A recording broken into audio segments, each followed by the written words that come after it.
First of all, I never thought I would ever say this in a million years, but I think Kobe Bryant is underrated. And we're Agreed. seeing that happen. And it is so weird because for a while, it felt like he was overrated, say like circa 2004, 2005. And now he's underrated.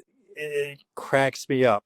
Here's the thing about Kobe, and this is like Kobe. So there's a certain group of fans of my age who are like Michael Jordan. We watched Michael Jordan play. And then there's this brief, like 7 or 8 year window where Kobe was the guy, and then LeBron supplanted that. And with a lot of social media kind of being dominated by younger people who actually never saw Kobe play, and their opinions are based on some YouTube videos or TikTok videos or what have you, I think they're I think there's a bias against him.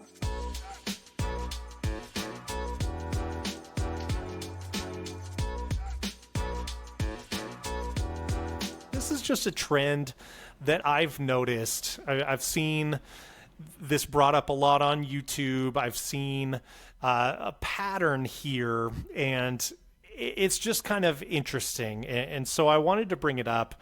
And this is kind of, again, more, we're in the off season here. So this is sort of open format. We'll see where the conversation leads. I don't want to keep you guys on here all night, so we'll try to keep it kind of brief. But over this off season, and actually let me backtrack, because we know about Kobe and we know about his untimely death. We know about like the outpouring of love for the legacy of his career.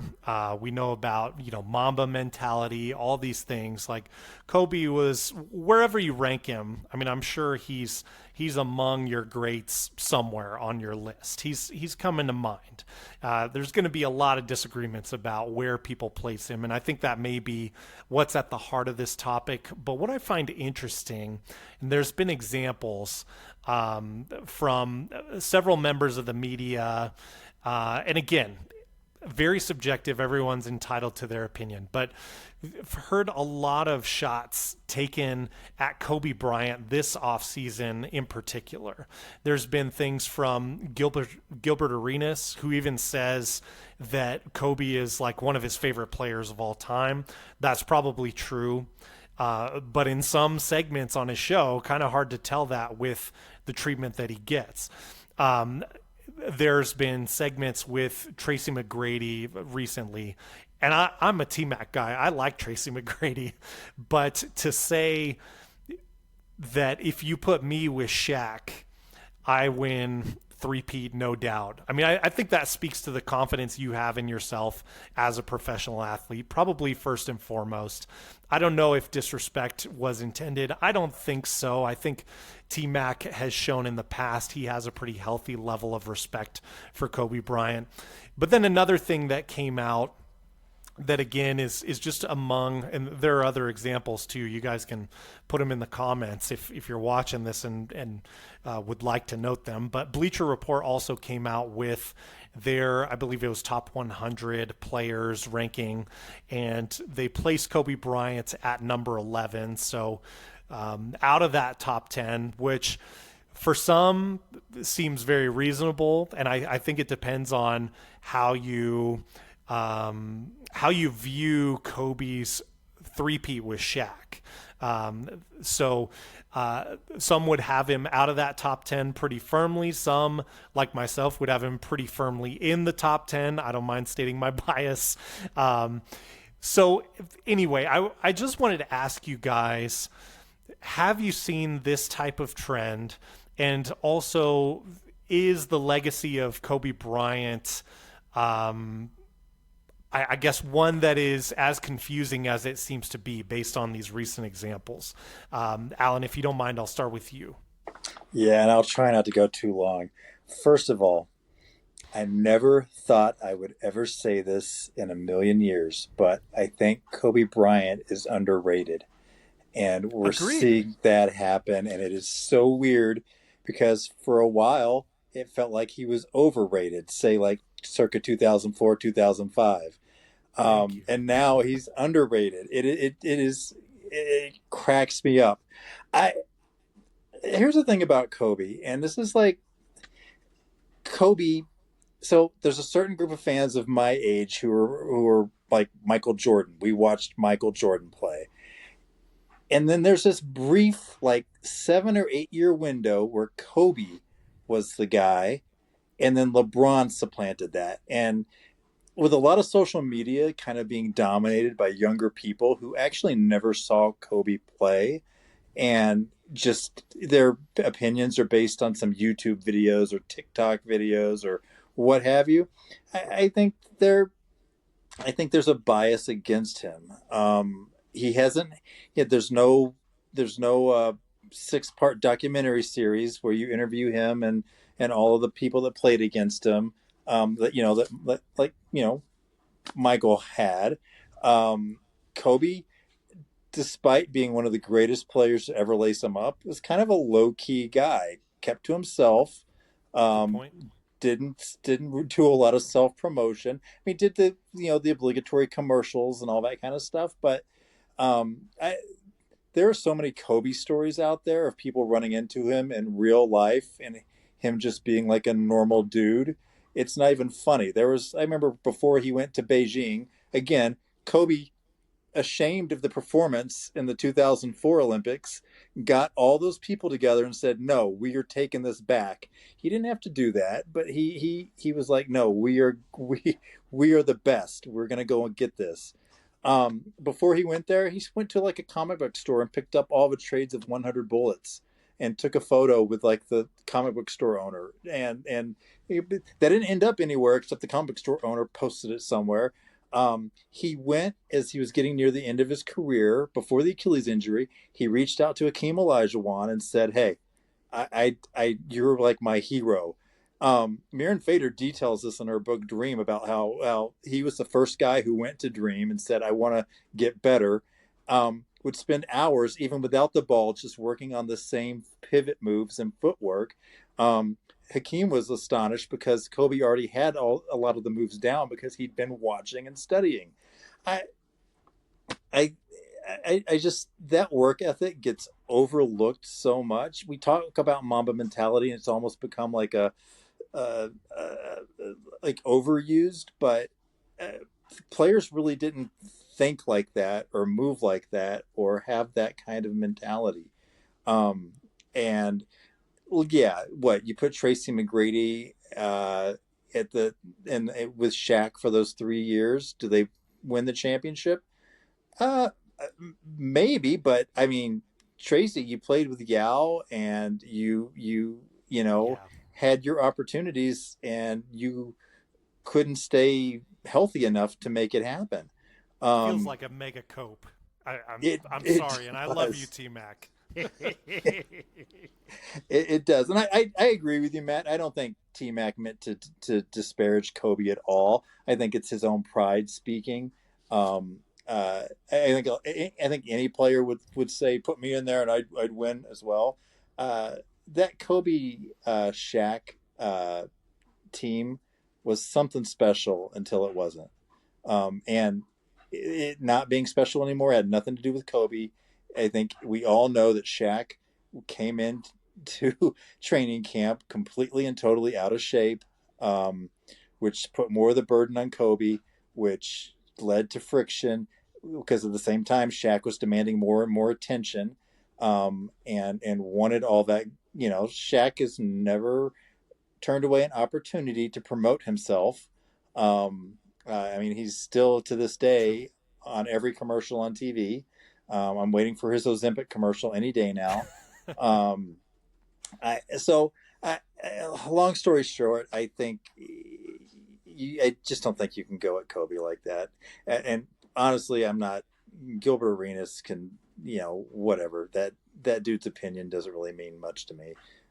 Sorry if we ever have you on the show, Gilbert. I'll apologize, but I just don't think that's.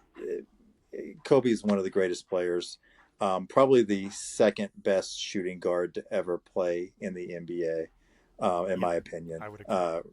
Right after Michael, it's Yeah. shooting guards. It's Michael, Kobe, and it's really close. It's not a huge gap there.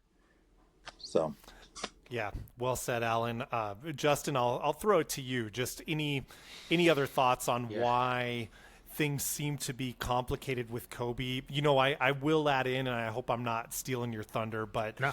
around that same time, like Alan, you mentioned, and you're accurate, Shaq coming in just about every season towards the end there in LA, out of shape and playing himself in shape. Kobe added fuel to the fire with drama that was happening off court. I mean, he wasn't bringing that, I don't think, in the locker room and things like that. But it was complicated in the playoffs. I remember him flying for court cases and then going back the next day to play in playoff games. So that was a self-inflicted thing. And I think that when we look at the overall arc of Kobe's narrative, I think the media was very eager to hand off sort of the face of the league. Here we go, but face of the league to LeBron because of the negative things that happened, you know, unfortunately with Kobe and that court case and whatever happened there that may have been something awful, it seems like, you know, in his earlier playing days. So Justin, anyway, I'm sorry, I probably did steal a lot of your thunder. No, you're good. No, give me your thoughts. I was yammering about the Europe situation. I'll try to keep this short as much as possible. No, y'all gotta go.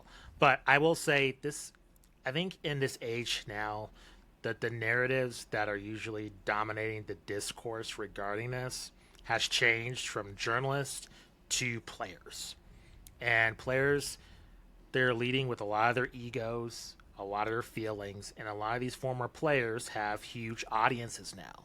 Gilbert Arenas, Jeff Teague, I'm blanking on his name. Help me out, Golden State Warriors, Draymond. There you go. Oh, just thank you. A lot of just athletes that have now huge followings that they want to hear about their opinions, and with Draymond in real time. So when you have these players that, you know, played, you know, in the league, I mean, just because you played in the league in which you have more insight, I would say, in terms of just being an NBA athlete, doesn't mean you're right automatically. But I think their platforms, a lot of people listen to them because, let's face it, a lot of, you know, journalists now, I mean, I follow the journalist space, but to your common, you know, Gen Z are who are they going to follow? Gilbert Arenas or, you know, the best journalist, you know, for the Washington Post, for the LA Times? I mean, that's how I grew up, watching PTI, but that doesn't exist anymore. I mean, now we're in a totally different age of the media space. I think that's number one. Number two, I think it comes down to likability. I mean, take a look at Kareem Abdul-Jabbar. I mean, to me, was he really talked about in the 90s too much? I don't think so. Not to me, on just a casual on a casual basis. And yeah, he's one of the greatest players who ever lived, and he is so underrated. But yet, people don't like him, and his legacy is understated. And I don't think he even got his flowers when LeBron passed him as the all-time leading scorer. I think he's just an all-timer, and he's out there, and LeBron passed him. I don't think he really got his due. I think LeBron tried to go out of his way to highlight his legacy, but I don't think really the media, I don't think they did. So I think when it comes down to Kobe, I think I'm surprised to hear ex-players talk so much crap about Kobe, just because especially ones that played with him. Yeah, totally agree. I don't think this happens if Kobe is alive. I know that's weird, but I disagree with that. I don't know that people are saying that if Kobe's still around. I don't know. It is so weird because usually when athletes die prematurely, and this is what happened when he passed away, his legacy was elevated. So it's shocking to see it go in this, 180 direction. And I just think the way that he's helped, the game in terms of younger athletes, both men and women, I'm surprised that, also his tentacles were felt kind of in an understated manner. I think that probably hurts him. And I think another thing in this conversation is the ghost of Jordan. I just think the ghost of Jordan haunts this league. And I just think in people's minds, I mean, Jordan is just such an unescapable force. I mean, his logo is literally on a lot of the jerseys in the league. I mean, you just can't escape it, even if you're just a taller. And I think that really, if you take a look at Jordan, honestly, I would say, somewhat the myth, and this is coming from a card-carrying member of the Church of Jordan here, but I think, his legacy as years move on, I do think that it comes to this mythical, proportions in terms of what he meant to just the league. And I just think Kobe being so close, like you said, Alan, in terms of being one of the top guards ever, I just think there's just no way for him to be in that conversation because Jordan was just such a first in so many aspects of just American sports, let alone basketball. So I think that hurts Kobe overall. But like you were saying, I think it's crazy, just this anti-Kobe sentiment by ex-players. That's crazy to me. So I don't know what's going on with that. I don't know. What's funny is, and I've been thinking about this, and so apologies to Gilbert and anybody else who was talk trash on Kobe, and we've kind of talked. If Kobe were alive, I think they would probably say this stuff, but you know what Kobe's reaction would be?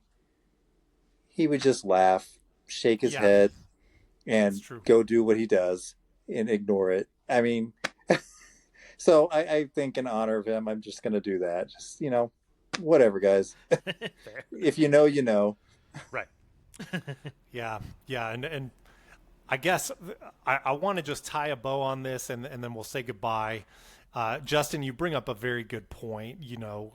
Kobe, that's a fascinating part of his career, is that he's the best Jordan imitation. Like if you want to try and reduce as much as possible, obviously he's an individual. He did some great things. He had attributes like a little better outside shooting than Jordan had, but a different league.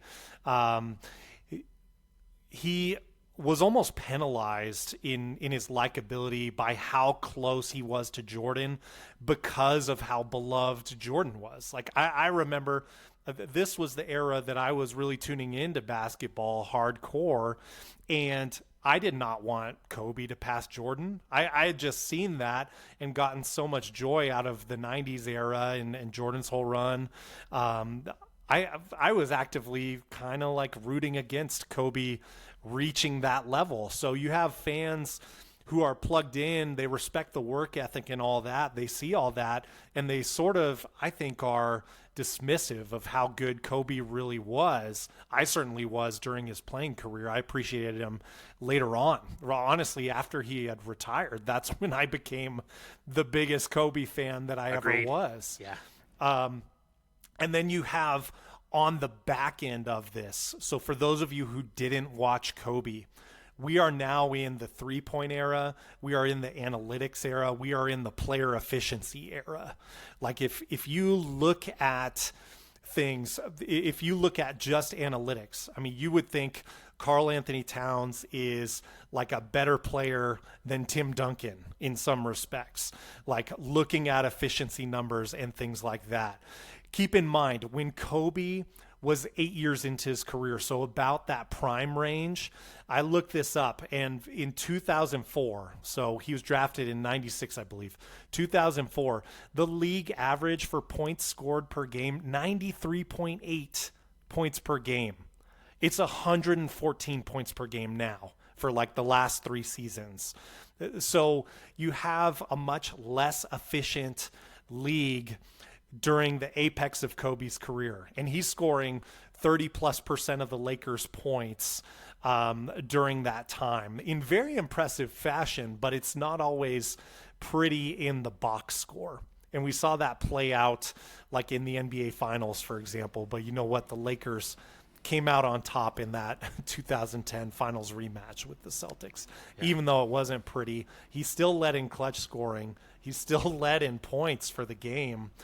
So a lot of these things are blown up, and I think analyzing basketball just by the box score, Kobe is kind of proof positive that there's more to this than just the analytics. And Kobe was in that era where defense was the apex that we've ever seen in the NBA and was allowed to be that way until then.